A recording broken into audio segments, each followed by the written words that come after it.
হাজিদের চুক্তি করার কথা আমরা বলে দিয়েছি, এটা আমাদের অর্ডার আছে, লিখিত চুক্তি করতে হবে, আইনে বলা আছে।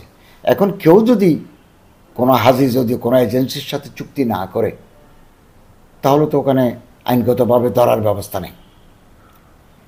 যদি কাছে যাওয়ার কথা বলে দূরে রাখে, এই অভিযোগটা যদি আমাদের হাতে আসে, তাহলে আমরা সেটা বিধি মোতাবেক ব্যবস্থা নিতে পারতাম।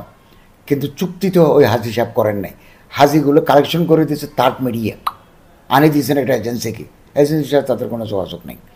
তারপরেও আমাদের টিম থাকবে, সর্বক্ষণিক আমাদের টিম থাকবে, নজরদারি থাকবে, আমাদের লোক থাকবে।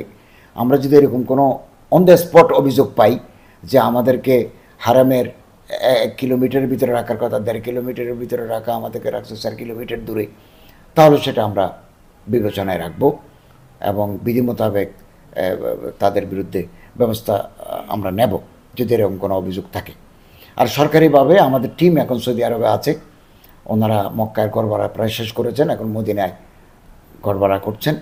খুব এক্সপার্ট টিম ওখানে যাচ্ছে, বাংলাদেশ সেনাবাহিনীর অংশগ্রহণ আছে, গোয়েন্দা সংস্থার অংশগ্রহণ করা আছে, আমাদের মন্ত্রণালয়ের আছে, পররাষ্ট্র মন্ত্রণালয়ের আছে, একটা এক্সপার্ট টিম ওখানে কাজ করে যাচ্ছে, ঘরে ঘরে গলিতে গলিতে গিয়ে করে দেখে আসতেছে যাতে হাজিরা একটা ভালো সেবা পান, কম দূরত্বে ভালো সেবা যাতে হাজিরা পান, এর জন্য আমাদের টিম এখনই তারা সৌদি আরবে কর্মরত আছেন।